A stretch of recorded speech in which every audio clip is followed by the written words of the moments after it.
del CONCIFO.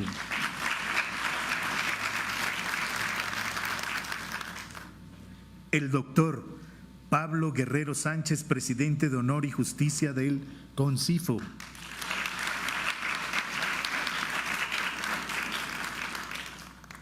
Bien, bienvenidos sean ustedes a este presidio y a este recinto. Y a continuación vamos a ceder el uso de la palabra para una bienvenida por parte del maestro Miguel Ángel Castillo. Adelante, maestro.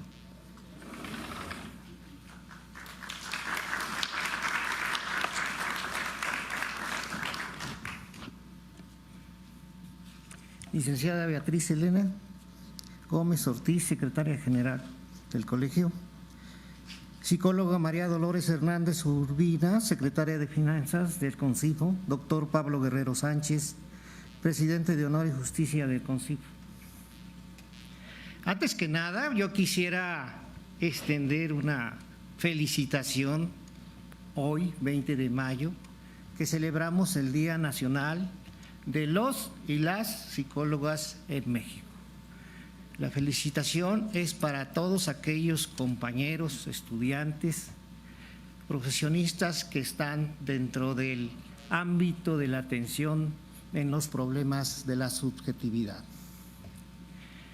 Agradezco en un primer punto al diputado Israel Betanzos Cortés por darnos la oportunidad de ocupar este recinto legislativo. También agradezco a la licenciada Claudia Ramos, nuestra amiga y gran promotora en la lucha por construir un futuro más igualitario y justo para todas y todos. Agradezco al licenciado Miguel Ángel Castillo Milla por su gran entusiasmo en participar en la construcción de una verdadera democracia. Bienvenidos todas y todos. Es un honor darles la bienvenida a este coloquio titulado Cuerpo, Deseo y Poder, un espacio académico pensado para la reflexión crítica y el diálogo interdisciplinario en torno a una de las problemáticas más complejas y urgentes de nuestro tiempo: las formas contemporáneas del malestar subjetivo.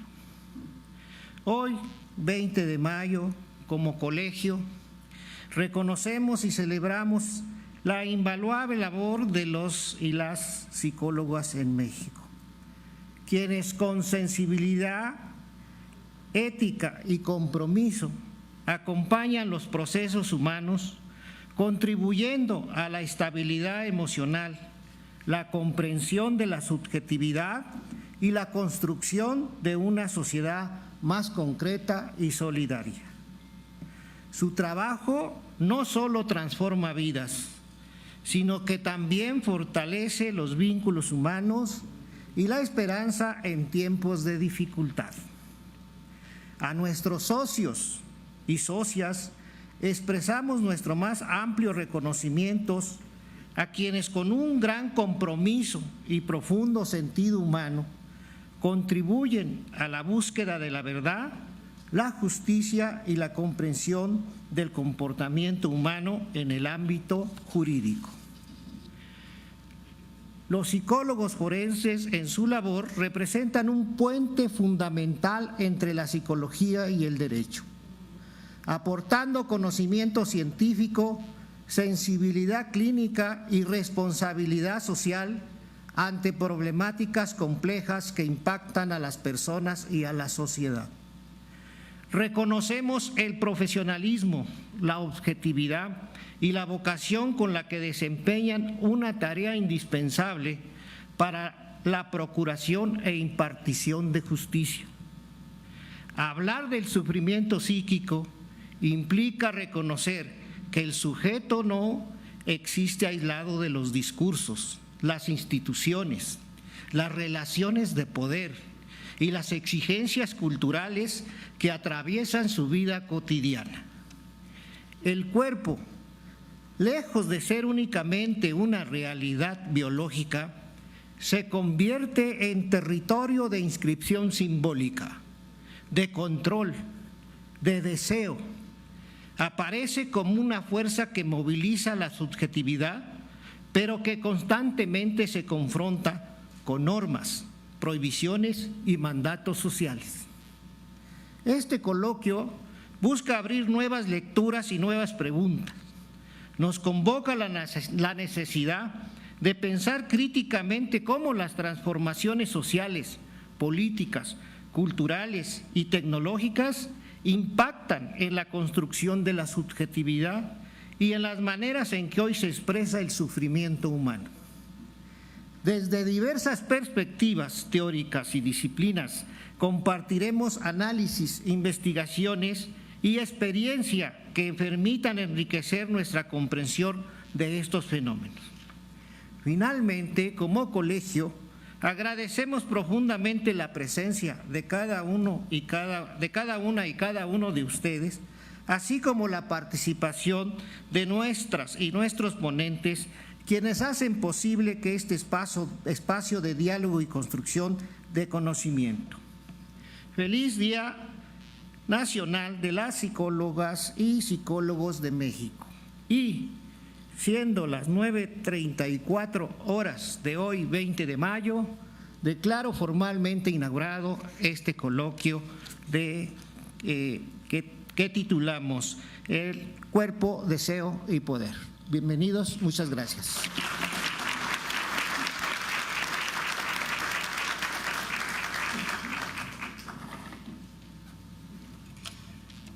Muchas gracias, maestro Miguel Ángel Castillo. Nuestro anfitrión, el diputado Israel Betanzos Cortés, tiene una intensa agenda esta mañana. Él se incorporará durante el transcurso de este coloquio para saludarles y darles la bienvenida. En este momento entonces iniciamos ya con el coloquio y dejamos el uso de la palabra a la maestra licenciada Beatriz Elena Ortiz Gómez, quien hará la presentación de el primer ponente. Adelante, maestra. Buen día a todos, sean bienvenidos a este coloquio. Bueno, les presento a nuestro primer ponente, el maestro Miguel Munguía. Es psicoterapeuta en el tratamiento de trastornos afectivos, especialmente en depresión y ansiedad. Licenciado en Psicología por la UAM Xochimilco, especialista en Psicología Forense por INACIPE. Actualmente es egresado de la Maestría en Docencia por la Educación Media Superior y por parte de la FES Iztacala. Cuenta con distintos cursos y diplomados. Ha tenido experiencia como docente a nivel medio superior y superior en el nivel privado y público. Está certificado como agente capacitador externo ante la Secretaría de Trabajo y Prevención Social. Démosle un fuerte aplauso.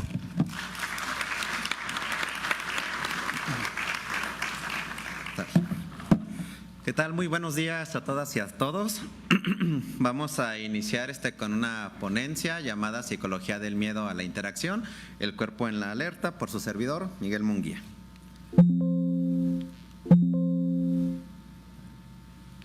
Okay.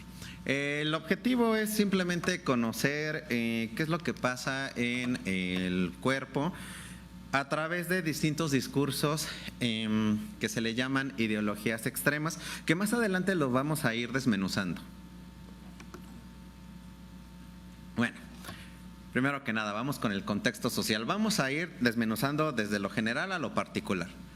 Nuestro contexto social, bueno, pues ¿qué sucede con estas relaciones? Muchos jóvenes hoy en día pues desean afecto, ¿no? Pues al final de cuentas, como lo dijo el maestro Castillo, pues somos seres en los cuales nosotros pues tenemos una carga subjetiva. Prácticamente la mayoría de nuestras relaciones pues justamente van englobadas en esto que se le llama subjetividad. Muchos jóvenes desean pues vincularse con un otro. Bueno, ¿y qué sucede aquí? Que muchas veces en época actual vemos que se encuentran pues polarizado pues por discursos ideológicos. ¿Cómo sucede esto? Bueno, primero que nada, ¿quiénes son los jóvenes? Los jóvenes son personas entre los 18 a los 30 años, nos dicen pues la bibliografía. Ahí. Ahí. Bueno, vamos a hablar sobre ideologías radicales, un poco de esto, ¿va? Perdón, ¿sí se ven las pantallas de aquí abajo? Gracias. Ideologías radicales, bueno, ¿qué son? surgen pues de la agitación interna del ser humano, del temperamento, las emociones, las necesidades psicológicas, y que todo esto pues tiene una connotación meramente social. Nos dice un autor llamado Michael Magone que el mecanismo psicológico construido para impedir la comprensión y cambiar la realidad de ser, más bien sin ser cuestionada, pues es justamente un par de aguas para las ideologías radicales.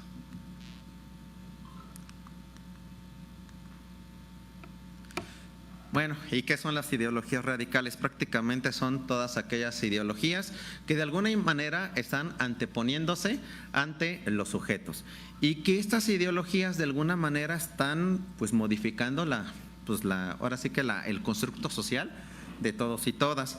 Aquí no nos vamos a meter como tal en pues cuáles de todas las ideologías son las buenas, cuáles son las malas. Claro que no, porque al final de cuentas pues todo es respetable, y creo que cada grupo social pues ha realizado pues su propia lucha, y bueno, pues por algo es que hoy en día se están pues transformando pues muchas partes ideológicas, ¿no? Sin embargo, cuando nosotros nos metemos a una ideología y esta suele radicalizarse, es decir, nos vamos hacia los extremos, es ahí donde surge este sesgo, y donde los seres humanos nos está costando pues justamente esta relación. Y aquí lo vemos, estamos en un lugar de política, ¿no? De repente pues vemos en las redes sociales, no, pues este cuate es de extrema derecha, es un facho, no, que este cuate es de extrema izquierda, es un chairo. A ver, no porque tengas una ideología política significa que eres un facho, que eres un chairo, etcétera. No, al final de cuentas, la ideología es una forma en cómo te vas ir, digamos, acercando a la existencia, pero también una forma también de transformar pues ciertas realidades, ciertas emociones, ciertas conductas, que de eso pues justamente es de lo que se encarga la psicología. Y bueno, pues aquí tenemos algunos ejemplos en las pantallas, ¿no? Estas ideologías, pues, ¿a quién están afectando principalmente? A los jóvenes. ¿Y por qué los afectan? Primero que nada, nosotros somos seres biopsicosociales. ¿Qué significa esto? Como pueden ver en las pantallas, nosotros estamos construidos o constituidos, mejor dicho, por tres esferas. La esfera biológica, que es justamente el cuerpo; la esfera social, que tiene que ver con la sociedad; y la esfera psicológica, que quizás es la que tenga un poquito de mayor peso, son las emociones, es la conducta y el pensamiento. Ahora bien, pensamientos, conductas y emociones no nada más están aislados pues ahí en la parte psicológica. También la parte biológica y la parte social pues tienen mucha relación con estas. Inclusive se pueden modificar a través pues del contexto, ya sea social o de aspectos biológicos. Como seres biológicos, pues nosotros somos personas que constantemente estamos relacionándonos con el miedo, y el miedo lo tenemos pues desde el momento en que nacemos. ¿Cómo nacemos todos? Pues llorando. De hecho, ahí es donde inicia el primero de los traumas, justamente. Estamos muy cómodos ahí en el estadio del nirvana, viene ahí el médico, pues nos saca. Imagínense el trauma enorme para un ser humano que ha estado 9 meses en gestación, y de repente el trancazo. Y tampoco es como que recibido pues así como que a las buenas, ¿no? O sea, le cortan el cordón, todavía, a ver, le echamos el agua para limpiarlo. Sí es un trauma, ¿no? Nacer de repente. Bueno, cosas que pasan. A lo que voy, el miedo pues está presente prácticamente desde que nacemos. El bebé, que posteriormente se va a convertir en un adulto, ¿cómo aprende a caminar? Pues cayéndose a golpes, o sea, literal. Imagínense ese pobre bebecito y se cae y está llorando, y qué es lo que dice la mamá: a ver, vente, ya pasó. No, ¿cómo que ya pasó? El niño por dentro está sufriendo. Y nosotros, conforme vamos creciendo, pues nos vamos a ir relacionando más pues justamente con el miedo. Bueno, ¿por qué estamos hablando de esto? Porque estamos hablando sobre ideologías radicales. ¿Qué tiene que ver? ¿Cómo se vincula esto? Bueno, pues hay dos autores que los podemos ver aquí en pantalla, ahí está la cita, Márquez y Laje, que pues ellos hacen referencia sobre que estos discursos pues están dividiendo prácticamente el vínculo entre hombres y mujeres. Y eso es justamente algo que no solamente provoca este temor a vincularse con el otro o con la otra, sino que también cuando nosotros lo vemos desde afuera, también nos genera pues este impacto o este temor. Ahora, esto es un poquito de lo que pasa socialmente, ahí hablando de las ideologías, ya hablamos un poquito pues del aspecto social. ¿Qué sucede con la parte biológica? Vamos a hablar un poco de la neurología del miedo. Bueno, pues nuestro cerebro pues no distingue entre una amenaza física real o una amenaza social. O sea, para el cerebro es una amenaza. No sé si es algo que viene acá desde lo social, si es algo que me está pasando por dentro, el cerebro no lo distingue. El cerebro lo procesa y posteriormente, claro, se puede trabajar en psicoterapia para ello, pues para trabajar esas situaciones, pero el cerebro al principio no lo está procesando. ¿Qué sucede aquí? Bueno, pues vemos aquí en la pantalla pues un cerebro ahí que está iluminado.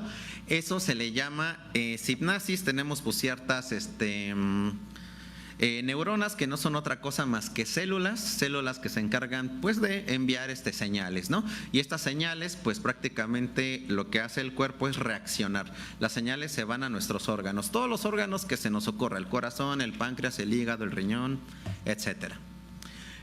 Dentro de nuestro cerebro tenemos una pequeña parte, así, una cosita así chiquitita del tamaño ahí de un chícharo llamado hipotálamo. Y el hipotálamo pues recolecta toda esta información y la va a almacenar para posteriormente dar una respuesta.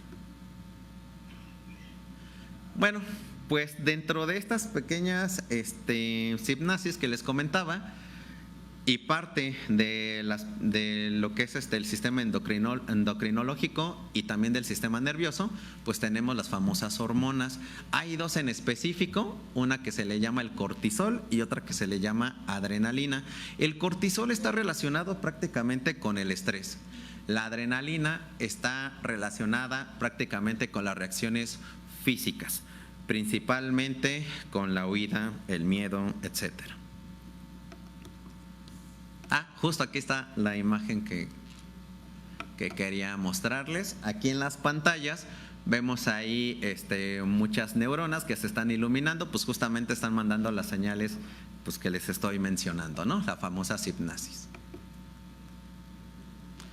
Ahora, todo esto es la forma en cómo se está generando el miedo dentro del cuerpo humano. Y el miedo, ahora sí ya hablando hacia la interacción, pues el cerebro aprende a vincularse, pues justamente en peligros, se refuerzan conductas de aislamiento pues emocional.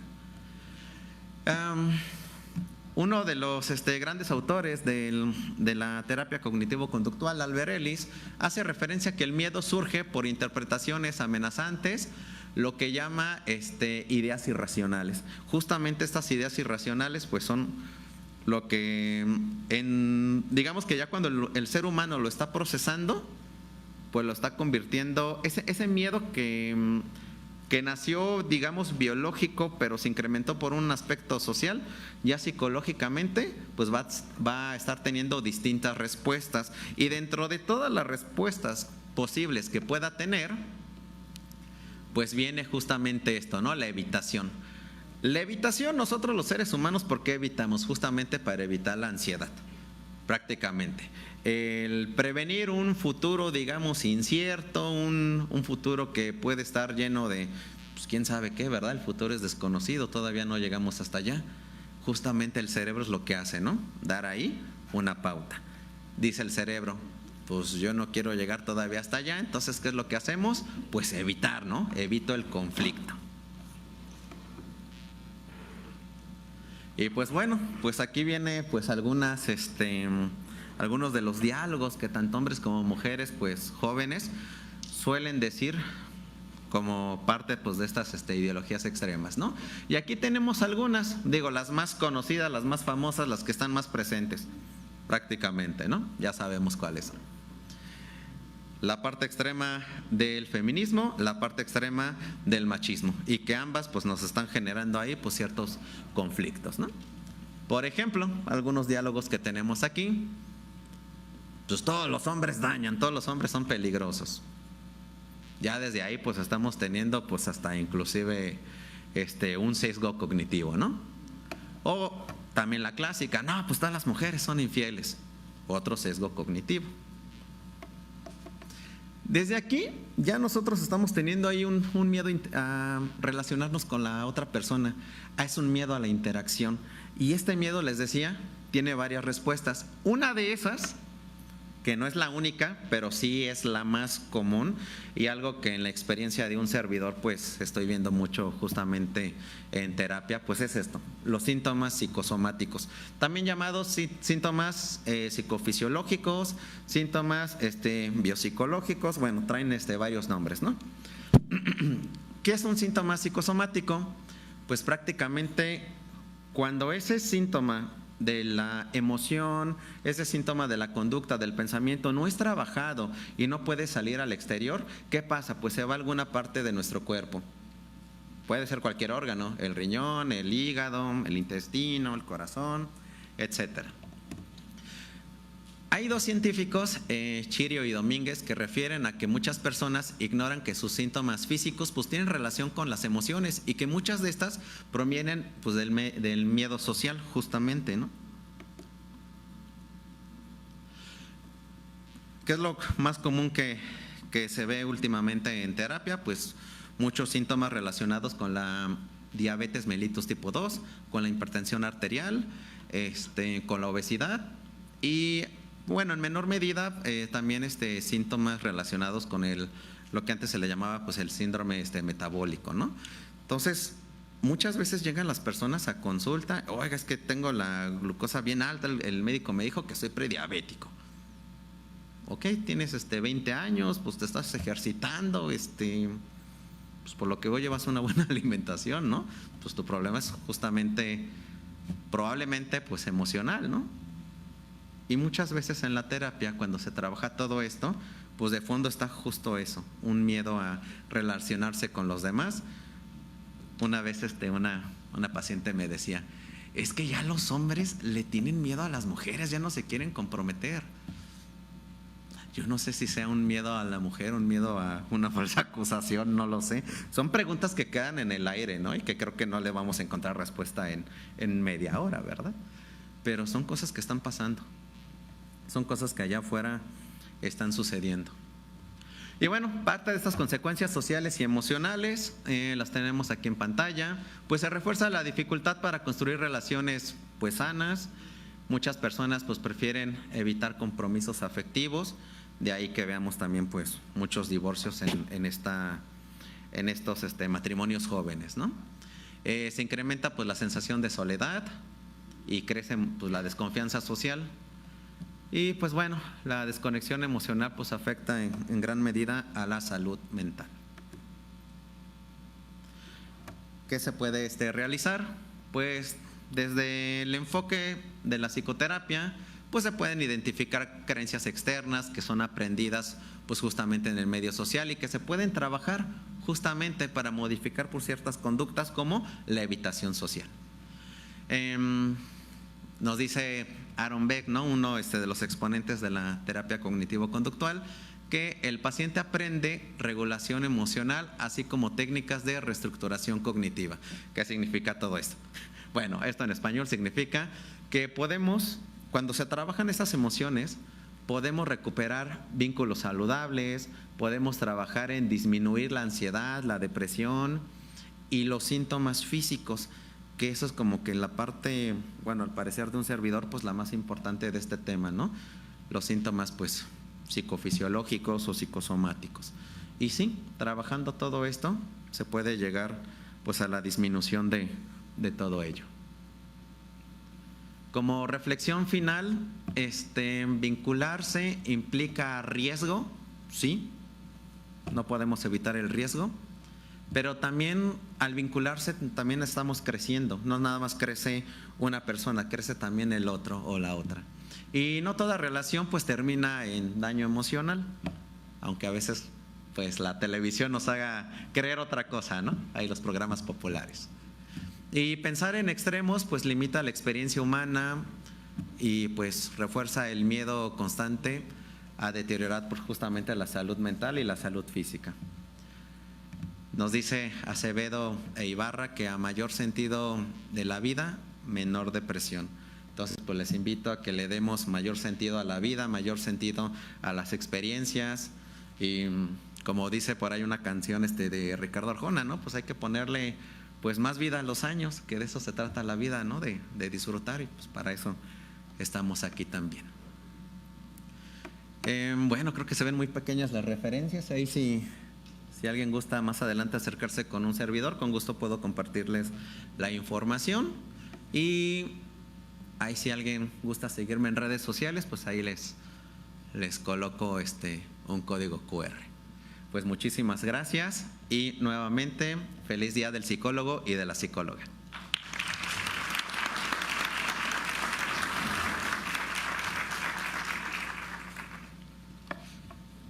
Bueno, quiero en este momento pues darle la bienvenida, por favor, a la licenciada Claudia Ramos.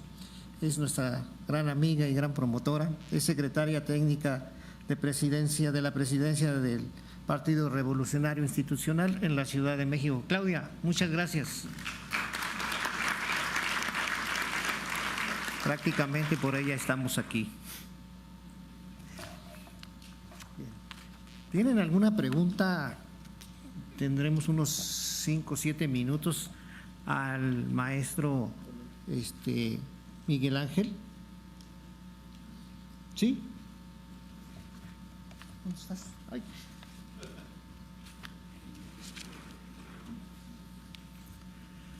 Hola de nuevo.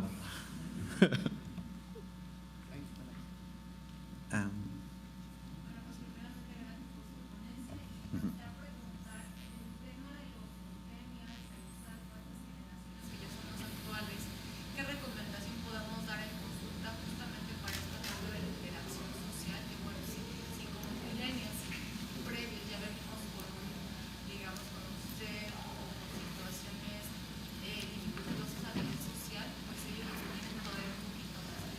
¿Qué recomendaciones prácticas pudiéramos darle a estas nuevas generaciones? Uy, una pregunta muy difícil de responder.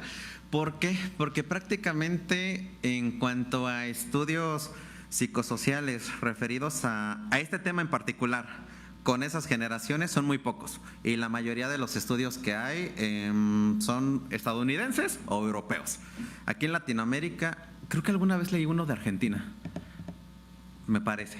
Y no tiene mucho que salió, debió de haber salido entre el año pasado o el antepasado. Entonces, en cuestión de literatura científica, pues sí tenemos lamentablemente poca información. ¿Qué podemos hacer pues con un paciente que llega así?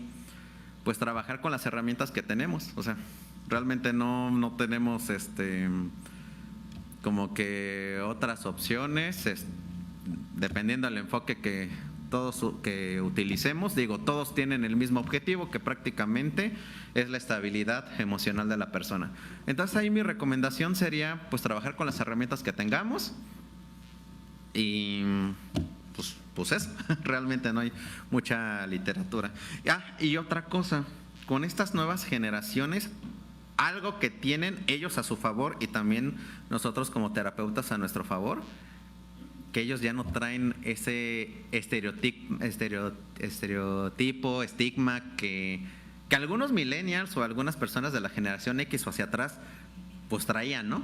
De, pues ir con el psicólogo, pues es que estoy loco, ¿qué pasó, no? Ya las nuevas generaciones ya no traen ese chip.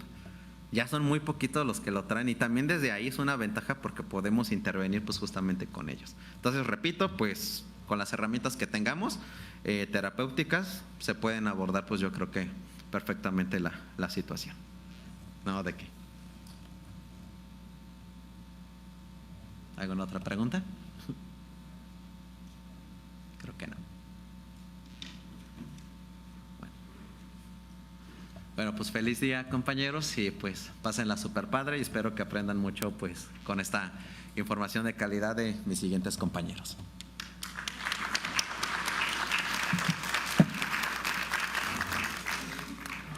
Bueno, continuando con el programa, tenemos al doctor Pablo Guerrero Sánchez, profesor investigador de tiempo completo de la UAM, pertenece al Sistema Nacional de Investigadores, tiene perfil deseable PRODEP y tiene un cuerpo académico consolidado. Ha dirigido tejidos de licenciatura, maestría y doctorado y ha publicado diversos libros y artículos indexados internacionales. Lo recibimos con un fuerte aplauso con la ponencia titulada Poder en las organizaciones y Burnout en México. Gracias. Bien, antes de empezar con la ponencia voy a dar una breve introducción para dar algunos datos. Primero, en México el problema de burnout es muy complejo. Ahorita les explico que burnout se traduce como agotamiento emocional, ¿sí? Y tiene mucho que ver con la parte laboral, ¿sí? Es una enfermedad psicológico-laboral, ¿sí? Según la Organización Mundial de la Salud y la Organización Internacional del Trabajo, México tiene 75% de burnout. Es el peor país del mundo. ¿Sí? Estamos peor que China y estamos peor que Estados Unidos. Ojo, en China es legal golpear a tus trabajadores y aquí estamos peor. ¿Qué quiere decir? Que 8 de cada 10 personas que trabajan en México están enfermas. Y esta es una enfermedad que aborda un montón de cosas. Ahorita les voy a decir cuáles. Primero, el clima laboral, y tiene un montón de consecuencias. Primero, costo en salud. Tenemos enfermedades que empiezan con cefaleas, dolores de cabeza, luego musculoesqueléticas, ¿no? Dolores lumbares, gastritis, colitis, dermatitis y finalmente acabamos con cardiopatías. ¿Qué son cardiopatías? Que mucha gente se está muriendo literalmente por paros cardíacos con respecto a problemas derivados del trabajo, del estrés laboral, ¿sí? Y también cánceres, muchos tipos de cáncer. La causa es que hay muchos liderazgos psicópatas en las organizaciones, tanto públicas como privadas en México, es decir, tanto en las empresas como en las universidades, en las escuelas, etcétera. Y eso es un problema muy grave, ¿sí? Porque tenemos costos, esos son los costos, digamos, los costos en salud, en materia de salud. Ahora, en materia económica, tenemos un altísimo nivel de rotación. Para que se den una idea, por ejemplo, en los verificentros, voy a poner el caso de una tesis que estoy dirigiendo de posgrado. En Morelos, una chava que es la que dirige todos los verificentros de Morelos, me dice que tiene 90% de rotación. O sea, de cada 10, 9 se van en una semana. ¿Por qué es costoso? Porque la capacitación cuesta y cuesta 5,000 pesos por semana. Imagínense la cantidad de recursos que se está perdiendo cada semana, ¿sí? Luego tenemos ¿qué se ha hecho en México? Ahora les voy a hablar de las políticas públicas, ¿no? En materia de políticas públicas, en México se han impulsado dos, la norma 035 y hay otra norma que ahorita se acaba de crear para regular el home office. Y sobre todo, ¿para qué? Para regular el mobbing. El mobbing es el acoso laboral, ¿sí? Son las agresiones que nuestros jefes en una relación asincrónica de poder nos ejercen a nosotros prácticamente todo el tiempo.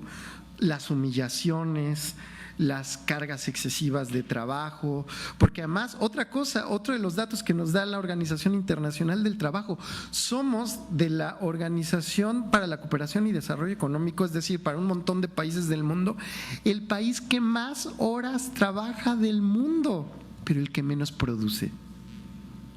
Y yo siempre les digo, a ver, si tu trabajo lo puedes hacer en 45 minutos, ¿para qué lo quieres ahí 8 horas, no? Más ustedes, pobres de ustedes, los de la Ciudad de México, que hacen 2 horas de ida y 2 horas de regreso en el tráfico. Luego, ¿qué hacemos? La respuesta psicológica, ya vimos la respuesta médica, ahora vamos a ver la respuesta psicológica. ¿Cuál es la respuesta psicológica? Tenemos un mecanismo de defensa. El mecanismo de defensa se llama formación reactiva. Formación reactiva es hacer lo opuesto. Ahora, ¿qué es lo que siento yo cuando me está agrediendo mi jefe? Pues lo que siento es frustración, y lo contrario de la frustración es la agresión. Y hay hetero y autoagresión, ¿sí? La heteroagresión es contra el otro. Contra el otro puede ser contra el cliente, ¿no? Y entonces ahí tenemos por qué las enfermeras del Seguro Social son tan agresivas, porque están todo el tiempo bajo un estrés laboral muy fuerte, ¿sí? Entonces, yo cuando las veo así digo, pues obviamente eso es normal porque está bajo mucho estrés, ¿no? Porque le están tratando muy mal, ¿sí? Sus jefes o los otros médicos, etcétera. Bien, ahora, contra el jefe, ¿cómo lo agredimos? Hay varias formas de agredir, ¿sí? Hay una teoría que es la teoría del rumor social y que tiene que ver con la fantasía. Es decir, cuando nosotros empezamos a sabotear al jefe, le decimos que sí, pero no lo hacemos, etcétera, o le inventamos chismes, que es la forma de regular el poder que tenemos sobre el otro que tiene poder sobre nosotros. Y la otra cosa es contra uno mismo. ¿Cómo tenemos agresiones contra uno mismo? Pues a través de las enfermedades psicosomáticas. ¿Qué es esto? Las colitis, dermatitis, dolores de cabeza, y uno que es muy importante, la hipervigilancia. ¿Qué es la hipervigilancia? No poder dormir en la noche, ¿sí? Entonces empezamos con insomnio, eso empieza a subir el cortisol, eso hace que subas de peso, te dé diabetes, azúcar, etcétera. Pero también tiene un gran problema. ¿Por qué estamos hipervigilantes? Porque sentimos que algo externo, que es el jefe, se mete ya dentro de nosotros, y eso de meterse dentro de nosotros le vamos a llamar una prisión psíquica. ¿Qué es una prisión psíquica? Es que ya no importa dónde estés ni qué hagas, todo el tiempo estás pensando en eso, ¿sí? Es decir, no importa dónde estés, no puedes huir de ti. Entonces estás dormido y sigues soñando con los problemas en el trabajo, ¿sí? Y entonces todo el tiempo traes esa carga que finalmente te empieza a psicosomatizar y te empieza a enfermar e incluso te puede llegar a matar, ¿sí? Entonces, los problemas en el trabajo, tenemos jefes que son muy agresivos, pero además autoritarios, pero además que nos acosan, ¿no? Ese es el mobbing, que trata de regular la norma 035. Y además, pues también hay el acoso sexual, etcétera, producto de una relación asimétrica de poder. Entonces, pues como dice ahí en la presentación, México lidera esta crisis silenciosa de agotamiento global. Fíjense cómo estamos con respecto a Estados Unidos: 59% tienen burnout, que es alto. China, 73%, pero México tiene 75%. Somos el peor país del mundo, ¿sí? Es gravísimo lo que está pasando, ¿vale? Tenemos impacto directo sobre el Producto Interno Bruto, la economía nacional. 16,000 millones de pesos se pierden por este problema. Les digo, también es un problema económico, es un problema de salud, es un problema público y es un problema psicológico, ¿sí? Es 4% del Producto Interno Bruto por la rotación y por los problemas de salud. Por el desgaste. Tenemos en el nivel 1 el 49.3%, en el nivel 2 el 34.8% y en el nivel 3 el 15.9%. Es la anatomía del desgaste de la fuerza laboral en México. Y obviamente cuando tenemos ese nivel de desgaste laboral, pues que baja la productividad, ¿sí? Por eso te pongo a trabajar un montón de horas, pero no produces nada, ¿sí? Porque además no quieres producir, estás harto. Es esa persona que llega al trabajo y lo que está viendo es que el reloj, ¿sí? Y dice, ¿cómo le hago para hacerme pendejo 3 horas? Entonces tengo que ir al baño, pero necesito llegar en 45 minutos. Luego el celular cargado, Netflix y una red en el trabajo para echarme una serie. Y luego regreso, pero tengo que pasar por el café. Y luego ya quemé 3 horas. Y entonces ya digo, bueno, ya nada más me faltan 6 para irme a mi casa. Eso es lo que está pasando, ¿no? Entonces, perfilando la zona de máximo riesgo, el trabajador con mayor probabilidad de colapso es un joven menor de 40 años. ¿Sí? Es el operativo que está dentro del sector privado y está atrapado en una jornada inflexible, donde además te dicen, si faltas te lo descuento, ¿sí? Vamos a separar el síntoma de la enfermedad ocupacional. Tenemos un estrés puntual y el síndrome de burnout. Si quieren luego les paso la presentación, no me voy a detener en estos datos, pero bueno, tenemos un nuevo cerco legal, que son las reformas de la Ley Federal del Trabajo. Es esta reforma de estas normas 035. Ahora, ¿cuál es el problema? La mayoría de las políticas públicas que se generan en materia laboral, como esta, si nosotros la aplicáramos, ¿qué pasaría? Les dije, el 75, prácticamente el 80% de las personas tienen ese problema. Si lo aplicamos, ¿qué pasa? Tendríamos que cerrar las empresas. Entonces no se puede aplicar porque el gobierno vive de los impuestos de las empresas. Entonces el gobierno no lo puede aplicar, ¿eh? Es súper complejo, ¿no? El tema. Tenemos lo de la norma 035, pero tiene estos puntos ciegos. Sí tiene logros, pero hay un montón de cosas que se quedan ahí. O sea, por ejemplo, todos en México tenemos derecho a la educación, sí. ¿Y todos lo ejercemos? Todos en México tenemos derecho a la salud, sí. ¿Y en la realidad lo podemos ejercer? ¿Hay el presupuesto para ejercerlo? Tenemos la anatomía del hostigamiento, lo que les decía yo del mobbing.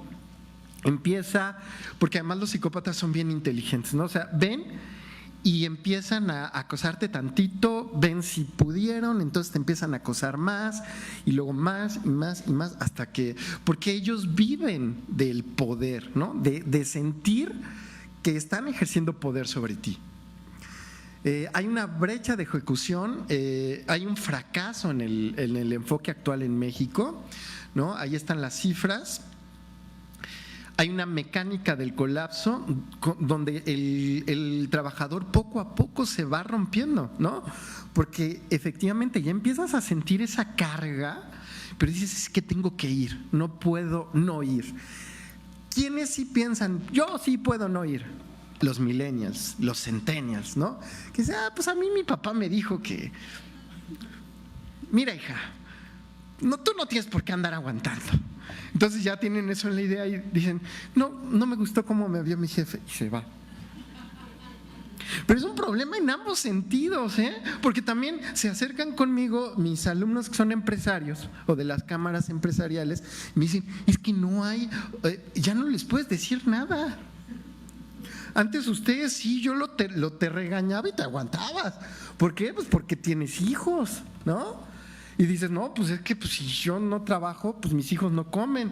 Dice, pero estos ya no tienen hijos, tienen perros. Esto es su única prioridad, es tener crédito en el celular. O sea, está cambiando, está cambiando.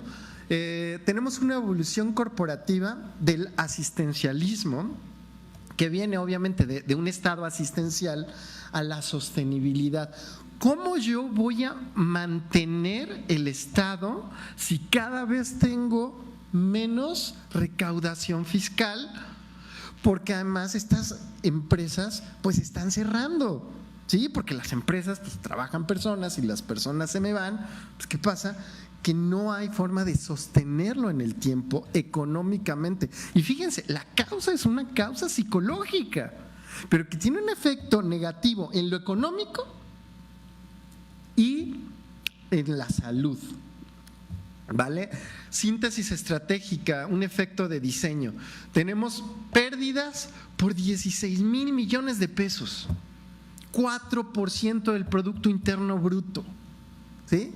Tenemos normas, la Ley Federal del Trabajo, la norma 035, que trata de paliar este problema, pero tenemos un liderazgo deficiente y cargas muy tóxicas en los trabajos, ¿no?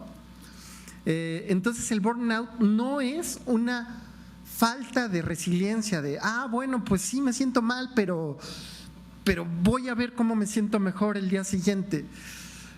No es falta de resiliencia del empleado, no es una falta de capacidad del empleado, es un defecto del diseño, de la organización del trabajo, ¿sí?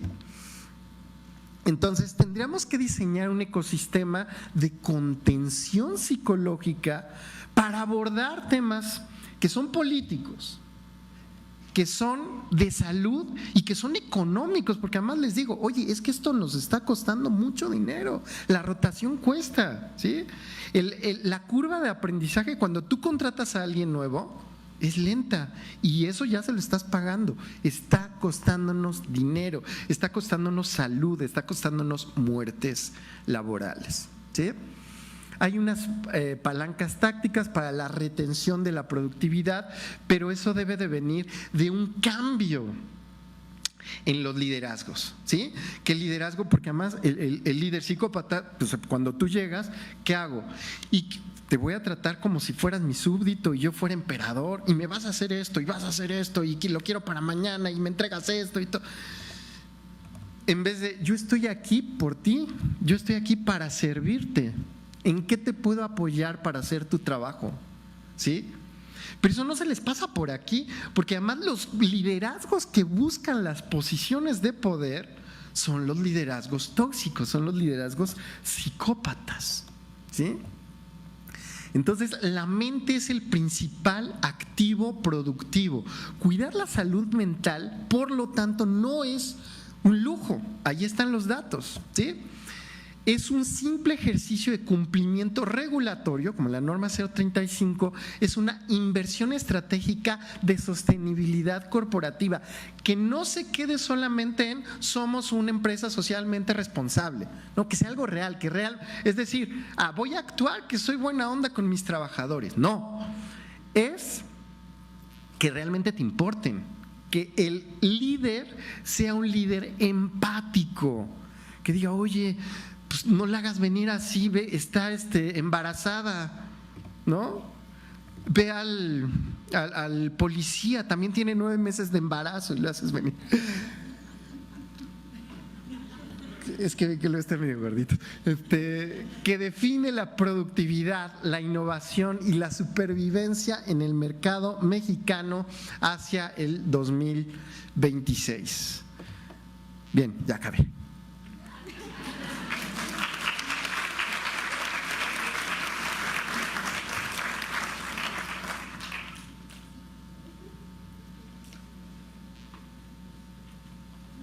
Gracias al doctor Pablo Herrero Sánchez. ¿Preguntas? Uy, Yo pensé que todavía quedaba muy claro. Uy, viene a veces. Bueno, Viene. ok, voy a hacerle como en la Cámara de Diputados. A ver, otra vez alcen la mano. A ver, empezamos.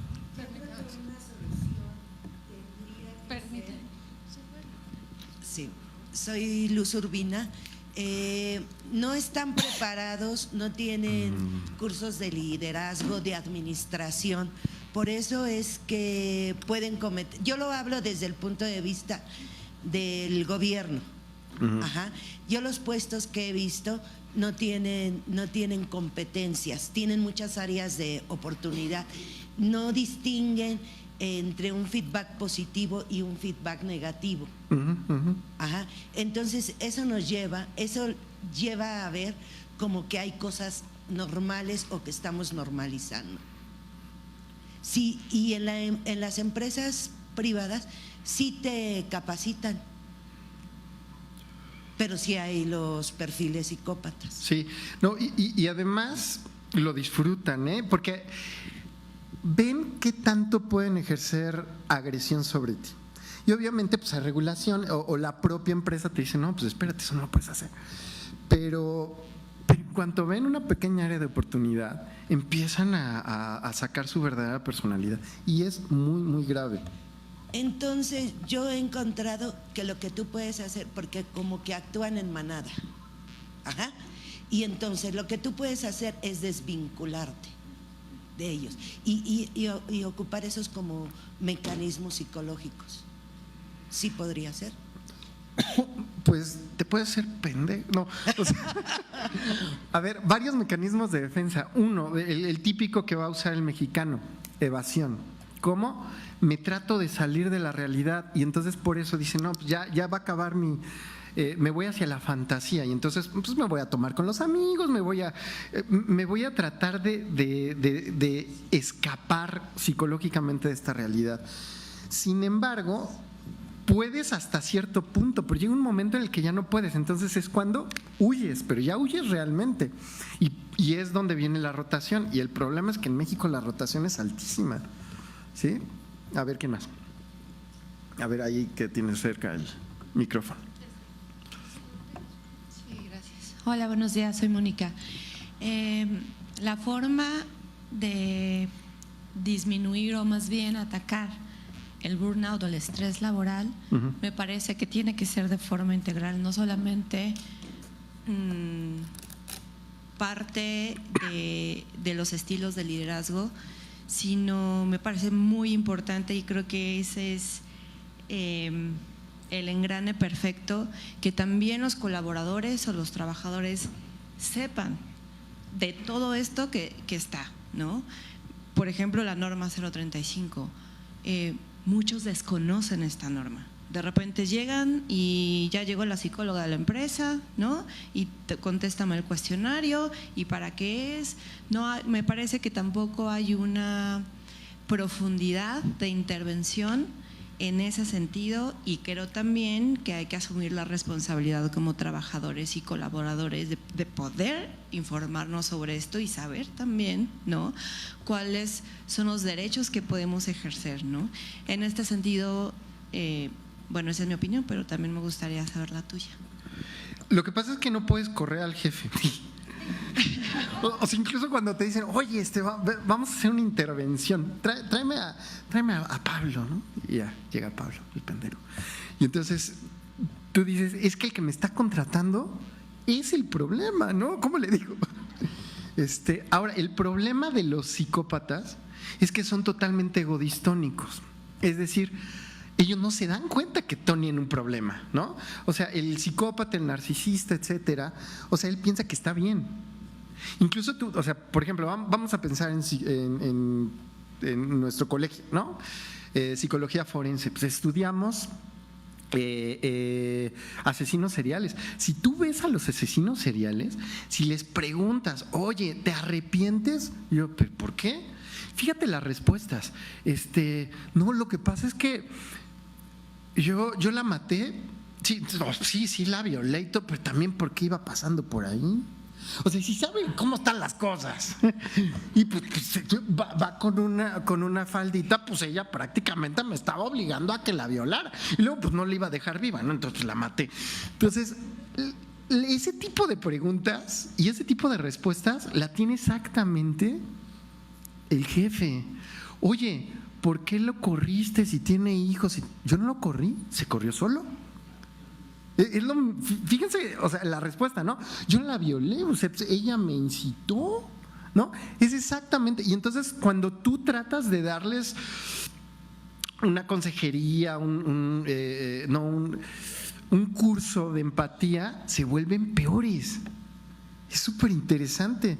Uno, porque ellos no piensan que tengan un problema, pero van agarrando herramientas y además, como son muy buenos mentirosos y manipuladores, acaban en el Congreso de la Unión. No, entonces, a ver, siguiente.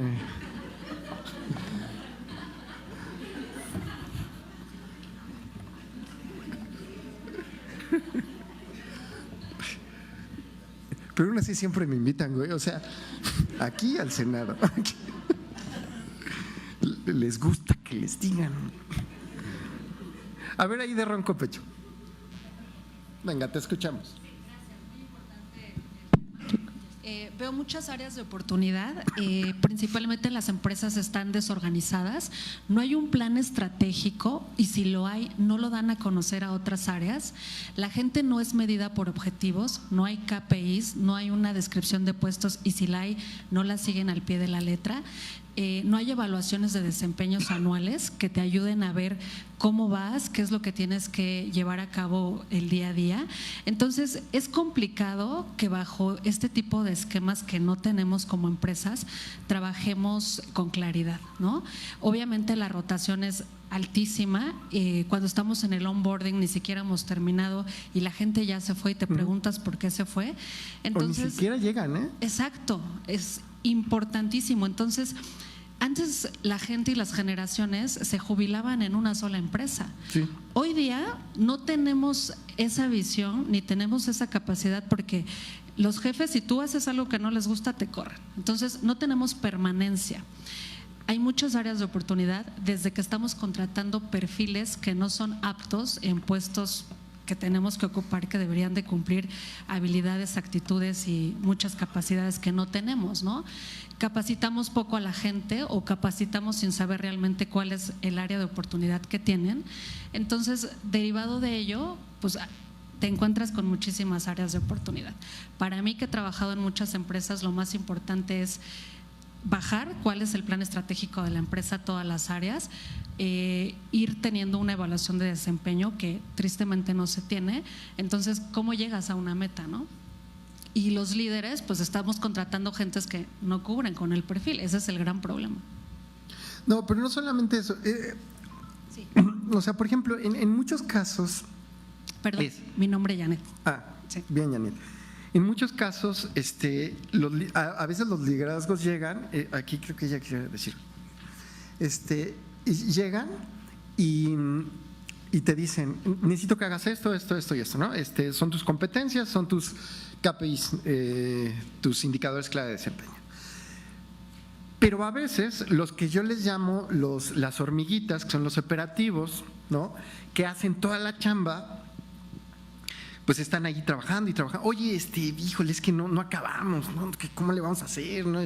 O sea, como que siento que no te estás poniendo mucho la camiseta, ¿eh?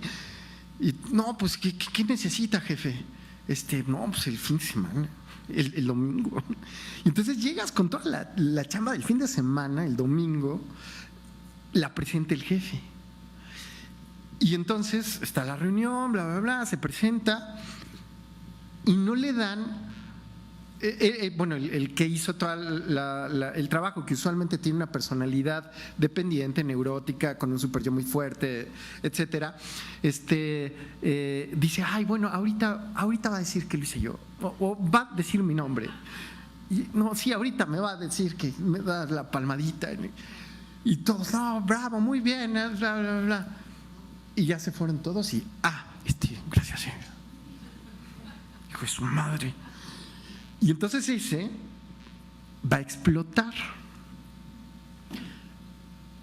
contra la empresa, contra sí mismo, le va a dar un paro cardíaco o se va a ir, ¿no? Entonces, eso es muy complicado porque además no lo saca y además como son enfermedades silenciosas, pues no, o sea, el propio… trabajador no dice, en este momento yo creo que ya necesito ir a un psicólogo, ¿sí? Porque me estoy enfermando.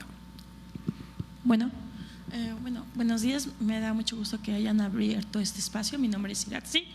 A mí me gustaría saber desde su perspectiva cuáles serían las estrategias, a lo mejor a nosotros como profesionales del área de salud, poder incluso brindarlos a nuestros usuarios.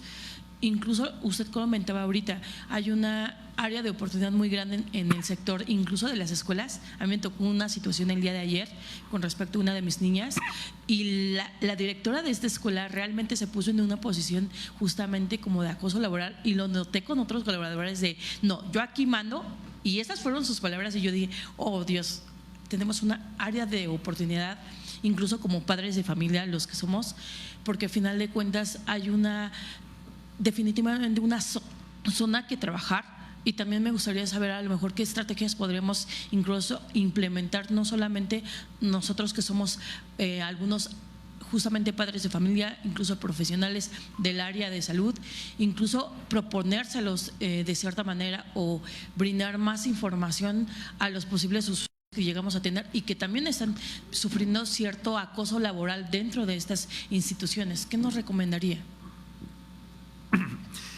Primero, el primer punto es, amiga, date cuenta, ¿no? Es como, lo que pasa es que, creo que estoy un poco mal. A ver, hija, primero dejaste que controlara tu forma de vestir, luego tus horarios, te quitó a tus amigas, ya no te deja ver a tu familiar y todo, pues, ¿no? Entonces, primero necesitamos efectivamente foros como estos que te digan, estos son los focos rojos. Con una de mis de mis tesistas de posgrado, hicimos una inteligencia artificial que precisamente previene el burnout a través de la identificación. Lo que pasa es que también es muy difícil aplicarte un instrumento, porque imagínate, yo soy tu jefe y te digo, a ver, respóndeme esto por favor, y te lo da tu jefe y te dice, ¿qué tal te llevas con tu jefe? Pues ¿qué pone? No, pues es que si le pongo la verdad me va a correr, ¿no? Entonces yo estoy tratando de crear dispositivos automatizados que te pregunten otras cosas que como que no tienen nada que ver. ¿Cuántas horas al día fumas o lees? O que te dicen esos indicadores sin decírtelo. Entonces, una vez que tú te das cuenta, ya como que dice, a ver, espérate, esta está a punto de tener un colapso. Entonces, eso yo creo que es muy importante. Primero, darnos cuenta y tener indicadores. Muy bien, bueno, pues muchas gracias. A ver, les doy mi teléfono para los que no alcanzaron. Chale, no debería de hacer esto en público, ¿no? Pero bueno, 55 91 98 16 38. Soy el doctor Pablo Guerrero. Entonces, cualquier duda, igual si quieren la presentación y bibliografía, o les puedo mandar mis artículos o libros, ahí estoy, ¿vale? Y pues acá no. Gracias a ustedes.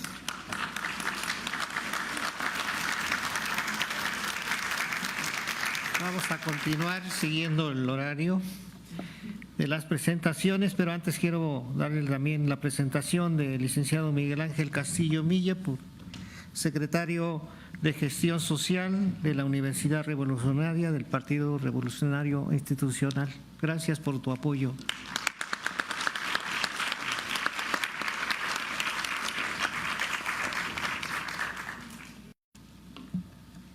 Casi todos los hombres pueden soportar la adversidad, pero si quieres poner a prueba el carácter de un hombre, dale poder. Abraham Lincoln. Continuamos con el programa. Presentamos a la maestra Alessandra Tapia García, maestra en criminología, psicóloga con experiencia de más de 17 años en el seguimiento de los procesos psicológicos inmersos en la salud mental y conductual de los constulantes en el apego al cumplimiento de sus derechos humanos y enfoque de perspectiva de género y de calidad total. Actualmente labora en el Hospital del Trabajo de La Viga y Hospital de Santo Domingo en la Ciudad de México. Démosle un fuerte aplauso y recibámosla con la ponencia. El rol del psicólogo en la prevención del suicidio. Muchas gracias. Muchas gracias, gracias de verdad. Para mí es todo un honor y en general el poder pues tener este tipo de ponencias, porque quiero preguntarles, ¿quién ha sabido en los últimos meses o quizá años de personas que han intentado pues tener este proceso de autólisis o suicidio? Levante la mano. En el norte es donde se presentan, en Durango, en zonas fronterizas, y bueno, habría que ver un poco este papel de las redes sociales. Hoy en día, lo que mencionábamos, nuestros jóvenes pues prácticamente tienen esa regulación, todo está en las redes. Creen o se trabaja mucho con igual alumnos en posgrado, en licenciatura, en preparatorias, no están necesariamente teniendo un pensamiento crítico, se crean retos y demás, y tenemos estas cuestiones que son importantes. A mí me gustaría, bueno, aprovechando con colegas, con personal de protección civil, en seguridad pública y demás, que es una de las pandemias que más están impactando en nuestra sociedad, que es silenciosa, que es una forma de violencia propia, desplegada hacia uno mismo. No es agradable de verdad acudir a funerales de alumnos o de alumnas con estas cuestiones, pero bueno, se está dando. Entonces, propiamente el rol, hay muchísimas normas, está un código que apenas se está sacando en años recientes, dada la situación. Se mencionaba anteriormente el vínculo que puede tener hoy en día la sociedad y particularmente diversas cuestiones de detección, de valoración y de intervención, porque ese es nuestro papel propiamente. Sobre todo quienes nos dedicamos, pues sí, al área pues psicológica, victimológica, forense, y justamente con personal, lo que mencionábamos, el estrés puede impactar en pues atacarse. Entonces es muy silencioso, es importante poder revisar lo anterior y siempre pues con redes de apoyo. ¿Pero qué es el suicidio? Pues propiamente de acuerdo con la OMS, es este resultado letal que va a tener este efecto en el cual se va a buscar autoatentar con el propio cuerpo. Por ahí hay diversas aproximaciones. ¿Sabían ustedes que Platón pues realmente sí cometió el suicidio? Entonces, esto siempre se ha explorado y es importante conocer porque también impacta. Por ejemplo, desde…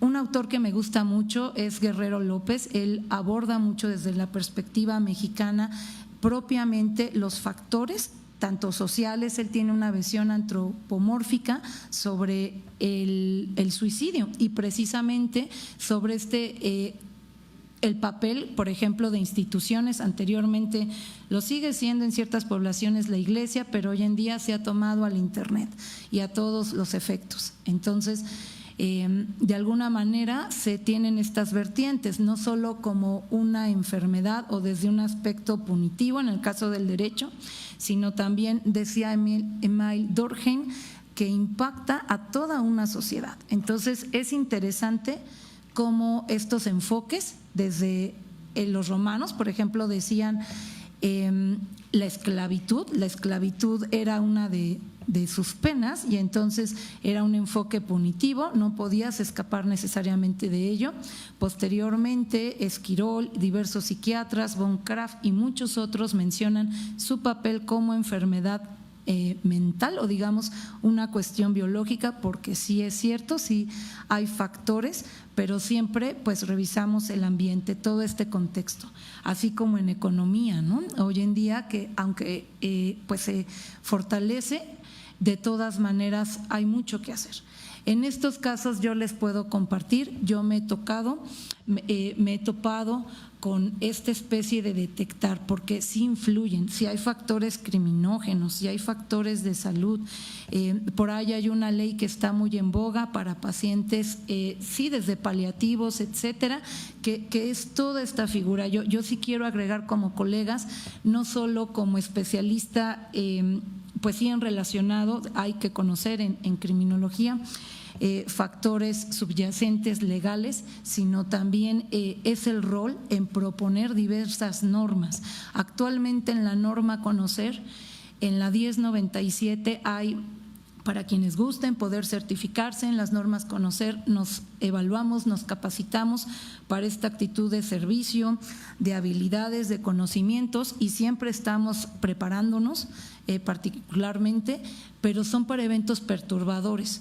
Y entonces ahí se engloba si es que hay una catástrofe, si es que hay una situación de salud, todo ello protección civil, pero no hay específico para el suicidio. Ustedes son las futuras generaciones donde podrán revisar eso, inclusive ocupando el papel de la inteligencia artificial.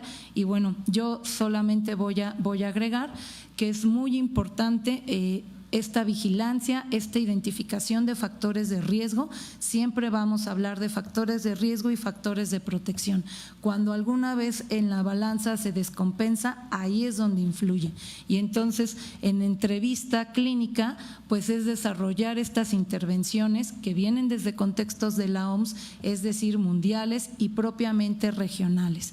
Y cuántas veces, pues bueno, se presenta, se considera que es una conducta parasuicida el que pues se esté intentando o que recurrentemente la persona lo haga. Entonces, en este recinto precisamente hay muchísimo por hacer, por regular, insisto, en las famosas redes sociales. Al día de hoy no hay como esas consignas.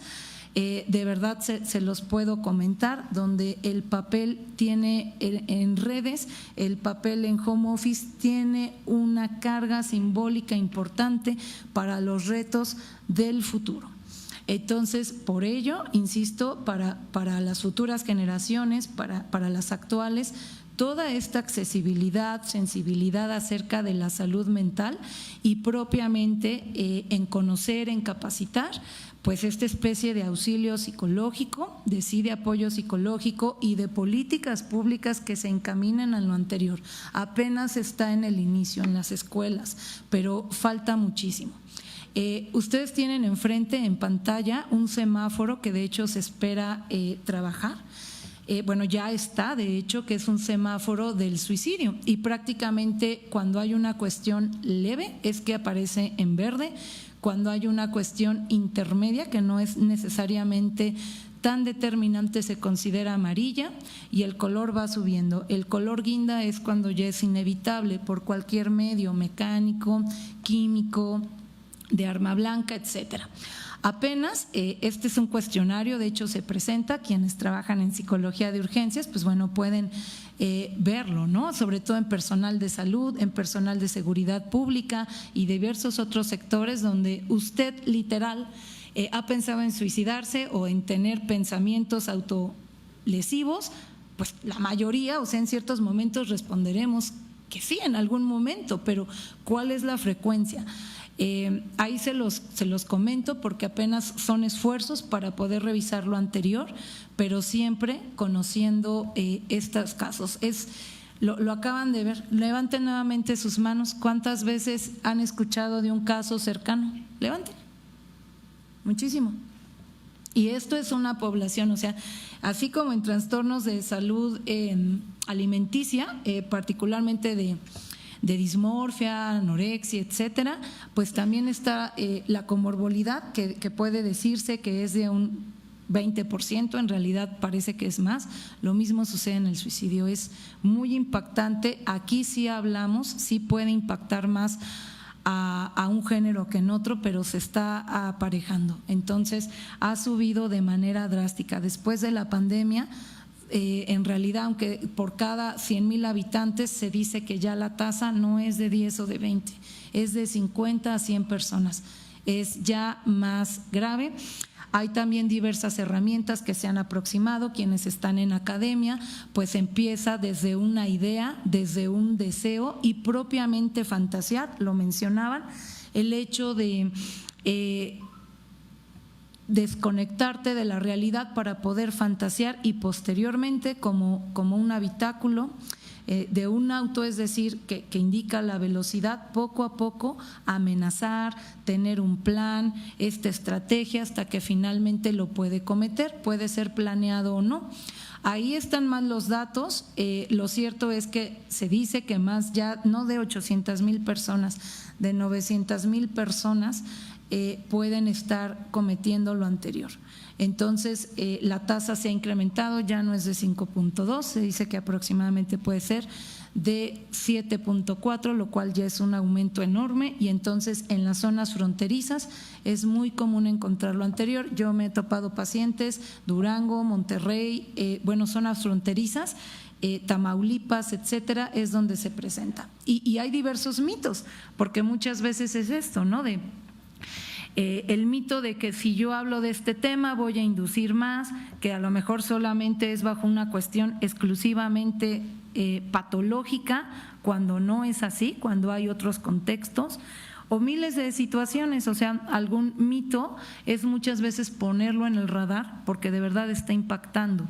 Apenas estarían haciendo esfuerzos para poder combatir lo anterior y falta muchísimo, insisto.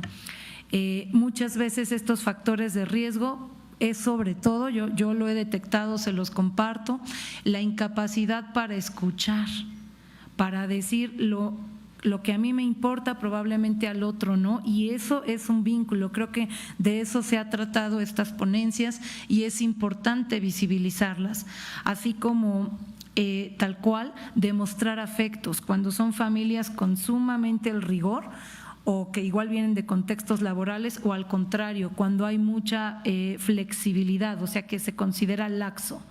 También cuando puede haber figuras cercanas, es común que hay parientes que tienen familiares que han cometido suicidio y ahí sí hay factores endógenos que hay que revisar. Esto siempre es un manejo interdisciplinario con un psiquiatra, con un psicólogo, inclusive con el criminólogo para revisar si funciona, así como el abandono del hogar o bien antecedentes delictivos. Es muy común que la gente busque evadir y esto es común. Así como los factores de protección también pueden tener en esfera personal, es decir, son subjetivos, pero sí sociales o de proximidad cercana. Esto es también en redes de apoyo.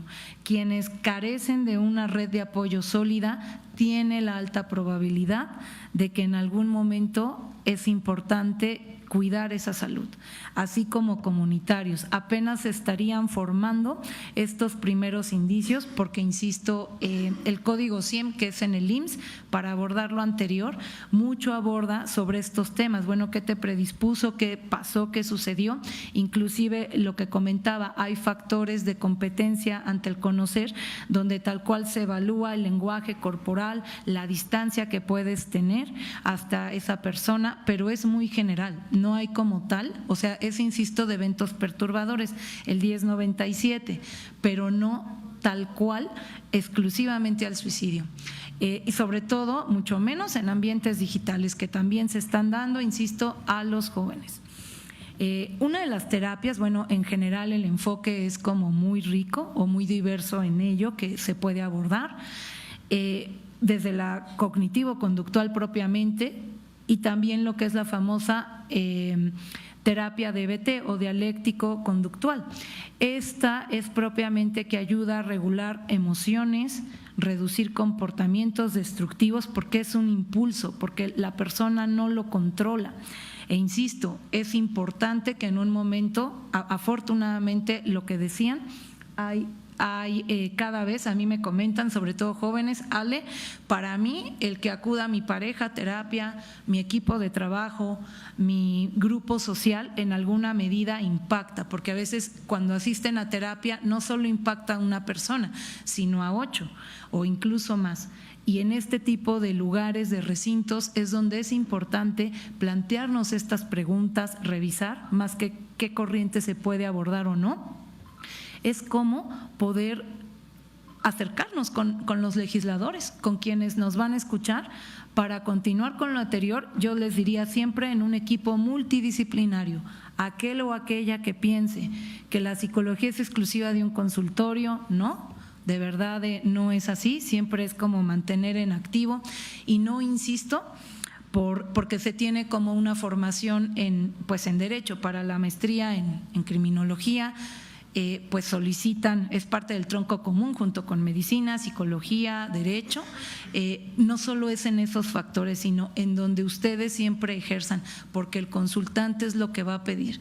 Yo siempre comento la capacitación igual en derechos humanos, desde un lenguaje lo más incluyente, es decir, neutro, así como diversos factores, porque es parte de nuestra investidura, así como igual continuar actualizándonos.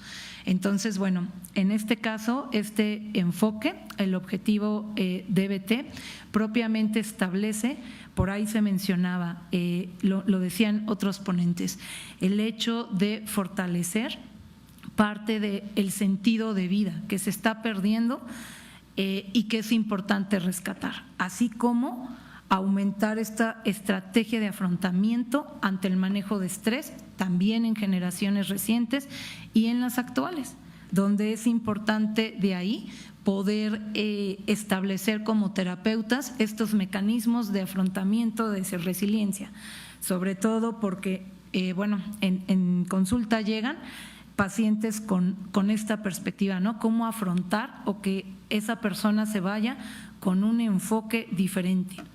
Por ello, una de mis propuestas es poder establecer no solo terapias grupales o individuales, sino estos espacios donde ustedes son los que forjan y donde conviven con las personas que van a ser receptoras de ese conocimiento, en hospital, en empresas, en cualquier otro, en escuelas, en cualquier otro establecimiento, y sobre todo esta especie de atención psicológica, de escuchar, de revisar qué sucede, apoyar, porque son pacientes que van a ser reincidentes en muchos casos, en otros no, en otros también ayuda mucho.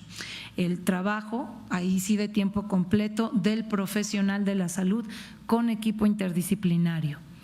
Y bueno, propiamente para quienes comienzan los alumnos y alumnos que se forjan en las universidades que aquí nos acompañan, pues es justo eso, estos casos de supervisión. Si nosotros damos terapia, yo les puedo comentar, yo no puedo dejar la terapia, entonces desde ahí poner el ejemplo, así como también con equipos, insisto, donde van a hacer eco y van a escuchar. No solamente desde un tratamiento farmacológico, evidentemente en casos, lo que les decía, en el semáforo, que ya pasó de un rojo, bueno, ya el guinde es inevitable, pero siempre se puede prevenir, y es en este tipo de espacios donde podamos conocer, llévense de hoy, la importancia del vínculo.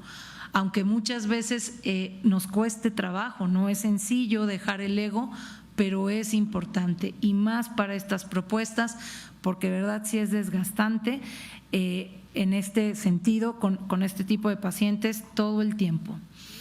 La terapia DBT básicamente va a abordar lo que son entonces factores de riesgo inmediato, así como la norma que se establece un contacto un primer contacto, establecer, escuchar, que la persona en ello aborde. A veces hay quienes lo comunican, a veces no, pero que sí se tengan estas habilidades de incluso canalizar. Está por ahí la línea de la vida, pero también hay muchas otras fuentes. Esto empieza desde nuestros hogares, desde conocer o permitirse expresar, porque justamente de ahí es donde viene, qué detona esa crisis, o bien cómo se gestiona este malestar.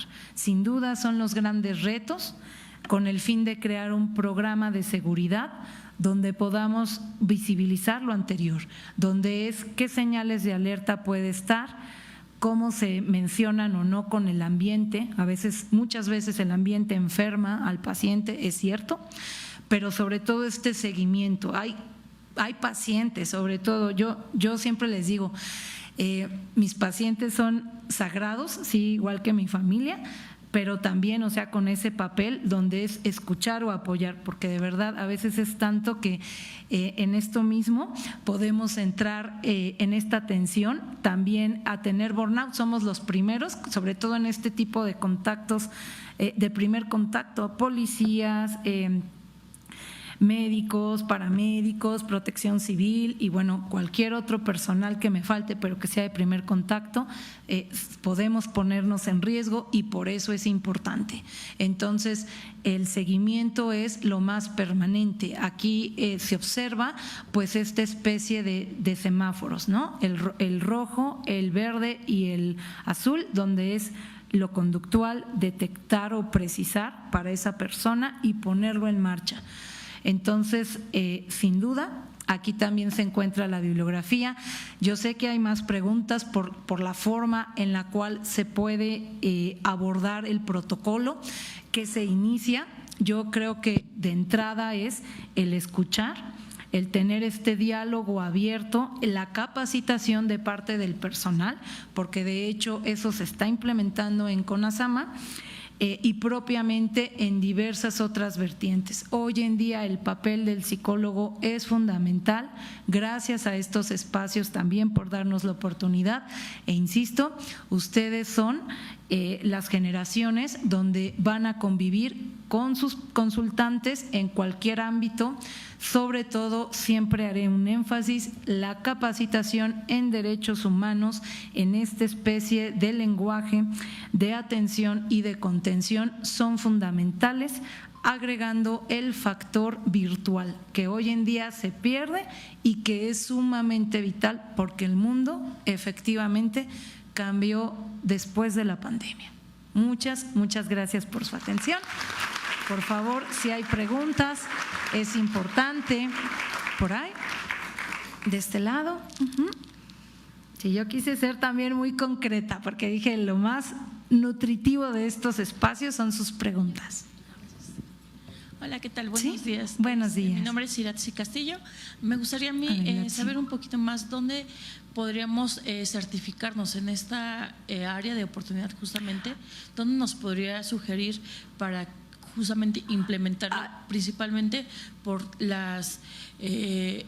los datos tan importantes que nos dieron, porque al final de cuentas, en efecto, hay muchos consultantes con estas características y a veces, en mi caso particular, yo tengo un equipo multidisciplinario, porque para nosotros justamente es sumamente importante tener las herramientas necesarias para poder incluso canalizar a los usuarios. Desafortunadamente, no todos los profesionales en el área de salud tienen como estos enfoques. Estos enfoques, la verdad, lo veo muy deficiente. Sí. Pero sí me gustaría saber a lo mejor cómo redirigir justamente esta misma, porque al final de cuentas hay mucho que trabajar, eso es un hecho. Nosotros en el área de salud, y lo veo desde esta parte en el cual pues me ha tocado incluso tratar de invitar a otros profesionales del área de salud, tienen mucho esta normativa de decir, pues yo soy individualista y yo me quedo aquí. Desafortunadamente, con lo que me ha tocado lidiar, afortunadamente en el equipo donde estoy justamente con otros colegas, hay un abogado. Afortunadamente tenemos ya un abogado, nos falta aún más este equipo afrontarlo o tratar de buscar las herramientas necesarias, porque como usted lo comentaba, el conocimiento incluso en derechos humanos es fundamental para poder justamente informar a nuestros usuarios, poder contar a lo mejor con un psiquiatra, con un doctor, pero desafortunadamente pues no hay esa formación de psiquiatras, claro. De hecho es lo que siempre dicen, ¿no? Oye, ¿cómo aguantas así 24/7? Bueno, primero porque de verdad así es el motor, pero sobre todo de vida. Bueno, primero, tus preguntas. En centros de formación Conocer debes revisar, en internet hay bastantes donde expliquen estas normas y de hecho esa es la propuesta, insisto, los eventos perturbadores en protección civil, particularmente en eventos psicosociales, es donde toman esa norma. La norma es 1097, está el código 100, por ahí. Si hay algún otro que tengan en sus centros de trabajo, se los agradeceremos. Particularmente la doctora Nancy, bueno, ella no está aquí, pero sí parte de su cuerpo de trabajo, y justamente en psicología de urgencias, en un programa diseñado en la Facultad de Psicología en Medicina Conductual, es donde se revisa lo anterior y donde se tienen protocolos, entonces siempre tienen diálogos abiertos y bueno, cuando no, porque hay diversas cuestiones, se puede abordar de esa manera. Entonces, normas Conocer, lenguaje, insisto, de derechos humanos. Yo me toca realizar diversos tipos de cursos, etcétera, en mis redes, Alesa Tapia, ahí me pueden contactar. También en el correo alessandratapia@gmail.com, quien requiera más información, que en algún momento le llegue un consultante, con todo gusto, de eso se trata, avisar, y también pues proponer, si ustedes en algún momento se forman en estas normas, que es como lo mencionan las competencias laborales exclusivas de muchas áreas de trabajo, es importante permanecer o crear coloquios abiertos interdisciplinarios. quien, repito, quiera trabajar de manera personal, no lo va a poder hacer, se va a topar con pared, y menos en un mundo hoy en día interactivo. Entonces, por favor, no hay que olvidar ese detalle. Digo, ya son otros temas, pero en un futuro, quizá antes del 2040, se esté votando virtualmente. Hay otras cuestiones, independientemente, en incrementar o no desigualdad, es todo un tema, pero al menos, o sea, es esta capacitación para personal de primer y segundo contacto. ¿Alguna otra? Bueno, no tenemos espacio para 3 preguntas por el tiempo para nuestros siguientes ponentes, de este lado y por allá atrás. Ajá. Gracias, ¿qué tal? Maestra, amiga. Hola. Primero, gracias por la presentación, creo que son datos sumamente interesantes para los psicólogos y las psicólogas. Y yo, dos comentarios. El primero, me dedico a protección civil, estoy en la Universidad Nacional Autónoma de México y como bien lo mencionan, lamentablemente a raíz de la pandemia hemos tenido un incremento exponencial en este tema. Hemos trabajado mucho, se han hecho protocolos, se nos ha dado capacitación de primeros auxilios, de la primera respuesta a las comisiones locales de seguridad. Hoy en día la Dirección General de Atención a la Salud va a tener una ambulancia exclusiva para atender este tipo de emergencias, entonces creo que hemos trabajado mucho en la institución. Lamentablemente creo que sí un área de oportunidad que tenemos es que no pensamos en el personal que atiende este tipo de situaciones. Los compañeros bomberos, compañeros de protección civil, que somos los primeros en llegar, en atender y en ver este tipo de situaciones, pues no tenemos ese tratamiento, ¿no?, para poder trabajar en este tipo de áreas. Y la pregunta que tenía era que sí es muy desigual la estadística, 80% hombres, 20% para mujeres. A mí se me gustaría saber cuál es la variable. ¿Por qué en hombres es 80%? Se me hace exponencial la… Esto habla acerca, lo que les decía, este es un producto de desigualdades y en el sentido de que cuesta trabajo expresar. No debería, pero lo es. Y esa es parte de esa situación. ¿Sí o no, colegas, quienes laboran con mujeres, con varones? A veces cuesta trabajo, ¿no?, que el paciente se exprese. Ahí sí la variable no debería, pero está, pero justamente también hay esta respuesta. No se va a estigmatizar, pero ahí es porque se expresa, ¿no? Lo comentaban, ¿no? En neurosis o en algo se puede abordar lo anterior y a veces no siempre se comparte. Por eso es lo que decía, escuchar. Y bueno, es solo para comenzar, es un tema muy complejo, no tenemos como muchos minutos, pero por ahí en la bibliografía, de hecho, viene una de las razones también por las cuales está esa disparidad y en general en el planeta. Es como más de 10 personas, bueno, que lo han cometido, 7 o 6 son varones, el resto mujeres. ¿Alguna otra por allá atrás? ¿Alguna más para finalizar? Maestra, buen día. Mi nombre es Maximiliano Holguín. Fíjese que yo tengo una situación como específica con respecto a esta situación del suicidio, ¿no? No sé si le ha tocado a usted que más allá de intenciones, más bien la persona que logra pues esta situación, el suicidio, es la persona que es como, digámoslo de cierta forma, el sol de su grupo social. O sea, es la persona, la simpática, la chistosa, los givers se llama, el dador. Exactamente, que es el que todo el tiempo está como, ¿Cómo podemos acercarnos a esa persona? Ese es el primer factor de riesgo. Cuando está en demás, porque sí, de verdad, sobre todo, insisto, en cuerpos de emergencia, que dices, oye, perdiste a alguien cercano, sí te impactó, pero en medio del frenesí de apoyar al otro, ahí es donde hay que revisar. Apenas se hará, insisto, conforme pasen los años, ustedes, te veo muy joven, entonces en ello es lo que se busca, establecer, apenas están, porque se mencionaba, ¿no?, en la UNAM, pero dónde impacta al resto de la población, donde es necesario y sobre todo quienes estamos trabajando con ese público en diversos sectores.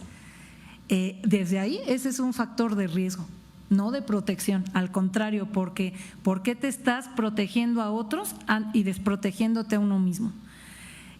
Sucede, o sea, me ha tocado por muchos años, cerca de 20 años, a veces trabajar para otros, de verdad es con todo el amor, sí hay cuestiones, pero también por ello hay que amarnos en ese sentido, revisar hasta dónde, y ahí es establecer límites, y para poder llegar ahí es tener este tipo de supervisiones clínicas. Por eso el psicólogo atiende y asiste a terapia igual que todo personal de salud.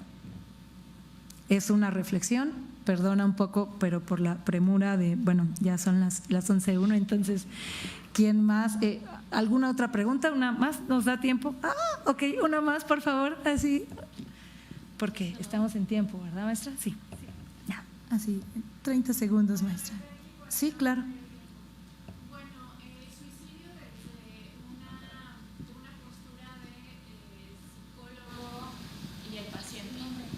Pero también hay comunitario. Pero desde la parte personal, cuando ya es alguien cercano, ¿eso cómo se trata? Pues en terapia con equipo interdisciplinario y sobre todo en revisar qué fue lo que activó. No, me refiero a cuando es alguien cercano, que no, cómo claro. interviene en esa parte, o sea, cómo ayudo a alguien que es una amistad, un familiar. Lo primero es canalizar y hasta dónde, o sea, en primeros auxilios se tiene la consigna de que si puedes apoyar y tienes los elementos, adelante, pero de lo contrario, repliégate. Entonces eso será, porque a eso voy, el giver va a estar porque es un mecanismo dopaminérgico. Entonces me voy a ayudar a pesar de alto estrés, porque sí interviene, y sobre todo en un factor, ahí será considerar lo primero un factor de riesgo que lejos de ser de protección puede ponerte en riesgo. Es muy difícil, pero sin duda es necesario. En alguna ocasión en la familia se presentó una situación, entonces apoyar, pero porque tenía los elementos, de lo contrario, mejor no. Ok, muchas gracias. De nada. Salud, pues gracias por su atención.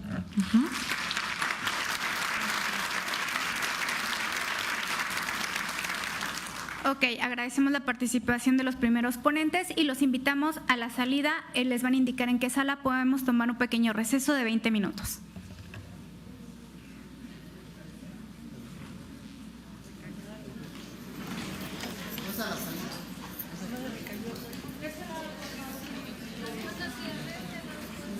Del lado izquierdo, por favor. Gracias.